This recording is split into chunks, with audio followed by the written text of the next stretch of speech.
শুধু আরও 5 মিনিট বসে থাকো, আর আমি তোমাকে ডার্ক সাইকোলজির এমন 30টা র্যাপিড ফায়ার ট্রিক শেখাবো যেগুলো তোমাকে মানুষের মস্তিষ্কের হ্যাকার বানিয়ে দিতে পারে। এতটাই শক্তিশালী এই ট্রিকগুলো যে সামনে থাকা মানুষ বুঝতেই পারবে না কখন সে তোমার প্রভাবে চলে গেছে। তাই এখনই একটা কলম আর খাতা নিয়ে বসো। 1 নম্বর, দ্য পজ। কেউ প্রশ্ন করলে সঙ্গে সঙ্গে উত্তর দেবে না। 3 সেকেন্ড তার চোখের দিকে তাকিয়ে থাকো, তারপর উত্তর দাও। তোমার কথার ওজন দ্বিগুণ হয়ে যাবে। 2 নম্বর, কপালের মাঝখানে তাকানো। কেউ যদি তোমাকে ছোট করার চেষ্টা করে, তার চোখে না তাকিয়ে কপালের ঠিক মাঝখানে তাকাও, সে অস্বস্তিতে পড়ে যাবে। 3 নম্বর, নামের ম্যাজিক। কথা বলার সময় মাঝে মাঝে তার নাম ব্যবহার করো। মানুষের নিজের নাম তার কাছে পৃথিবীর সবচেয়ে মিষ্টি শব্দ। 4 নম্বর, মিলারিং। সামনের মানুষ যেভাবে বসে বা দাঁড়িয়ে আছে, চুপচাপ সেটা নকল করো। তার অবচেতন মন তোমাকে নিজের মতো ভাবতে শুরু করবে। 5 নম্বর, দ্য নড। কাউকে কিছু বোঝানোর সময় হালকা করে মাথা নাড়াও, সে অজান্তেই তোমার কথায় সম্মতি দিতে শুরু করবে। 6 নম্বর, কানিংহ্যামের রুল। কারো কাছ থেকে সত্য বের করতে চাইলে প্রশ্ন করো না, ইচ্ছে করে ভুল তথ্য বলো, সে নিজেই ঠিক তথ্য বলে দেবে। 7 নম্বর, ফেক চয়েস।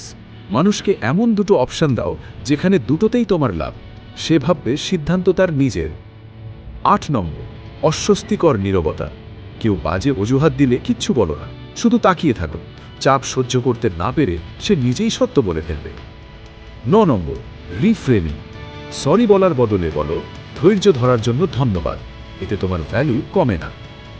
10 নম্বর, বেঞ্জামিন ফ্র্যাঙ্কলিন ইফেক্ট। কারো কাছে ছোট সাহায্য চাও, যেমন কলম চাওয়া।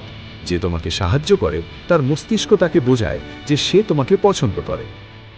11 নম্বর, ভিড় চিড়ে হাঁটা। ভিড়ের মধ্যে মানুষের দিকে না তাকিয়ে নিজের গন্তব্যের দিকে তাকাও, মানুষ নিজে থেকেই রাস্তা ছেড়ে দেবে। 12 নম্বর, কারণ শব্দের শক্তি। কোনো ফেভার চাইলে কারণ শব্দটা ব্যবহার করো।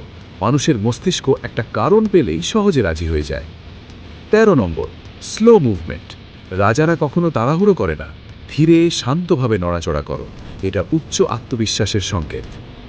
14 নম্বর, ইন্টারাপ্ট শিট। কথা বলার সময় কেউ বাধা দিলে নিজের গতি বা কণ্ঠস্বর বদলাবে না, চালিয়ে যাও, সে নিজেই থেমে যাবে। 15 নম্বর, ফুট ইন দ্য ডোর। প্রথমে ছোট বিষয়ে হ্যাঁ বলাও, তারপর বড় অনুরোধ করো, মানুষ বড় ব্যাপারেও রাজি হয়ে যায়। 16 নম্বর, ডোর ইন দ্য ফেস। প্রথমে এমন বড় কিছু চাও যেটা সে মানবে না, তারপর আসল ছোট অনুরোধটা করো, সে ভাববে তুমি সমঝোতা করছো। 17 নম্বর, পরামর্শ চাও। কারো ইগো বাড়াতে চাইলে সাহায্য না চেয়ে পরামর্শ চাও। 18 নম্বর, আমরা শব্দ। তর্কের সময় আমি আর তুমি বাদ দিয়ে আমরা বলো, এটা অবচেতনভাবে দলীয় অনুভূতি তৈরি করে। 19 নম্বর, অসম্পূর্ণ কথোপকথন। কথোপকথন সবচেয়ে ইন্টারেস্টিং জায়গায় এনে হঠাৎ শেষ করে দাও, সে তোমাকে সহজে ভুলতে পারবে না। 20 নম্বর, ফিসফিসানি। মানুষ যদি তোমার কথা না শোনে, চিৎকার করো না, হঠাৎ আস্তে কথা বলা শুরু করো, সবাই মনোযোগ দেবে। 22 নম্বর, হালকা স্পর্শ। কথা বলার সময় 1 সেকেন্ডের জন্য কনুইতে হালকা টাচ করো, এটা দ্রুত সংযোগ তৈরি করে। 23 নম্বর, বিভ্রান্তির খেলা।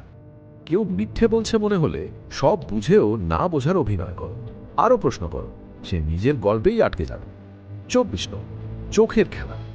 আই কন্ট্যাক্ট ভাঙার সময় শেষ ব্যক্তি হও যে চোখ সরায়, এটা আত্মবিশ্বাস দেখা। 25 নম্বর, ছোট দুর্বলতা দেখা। নিজের ছোট একটা দুর্বলতা নিজেই বলে দাও, মানুষ তোমাকে বেশি সৎ পাবে। 26 নম্বর, জায়গা দখল করা। বসে বা দাঁড়িয়ে বেশি জায়গা না, এটা শক্তিশালী উপস্থিতি দেয়। 27 নম্বর, শ্বাস নেওয়া। সামনের মানুষের শ্বাসের গতির সাথে নিজের শ্বাস নেন, এতে গভীর মানসিক সংকেত। 28 নম্বর, প্রশ্নের জবাবে প্রশ্ন। কঠিন প্রশ্ন এড়িয়ে যেতে চাইলে একই বিষয়ে উল্টো তাকে প্রশ্ন করো। 29 নম্বর, শেষ শব্দের প্রভাব। কথোপকথন শেষ করার সময় শক্তিশালী ইতিবাচক শব্দ ব্যবহার, কারণ মানুষ শেষ কথাগুলোই বেশি বলে। 30 নম্বর, দ্য ওয়াক ওভার। যে কোনো মানুষ বা জায়গাতে আবেগ না দেখিয়ে চলে যাওয়ার সাহস রাখে। সবচেয়ে শক্তিশালী মানুষ সেই যে প্রয়োজন হলে পিছনে তাকায়।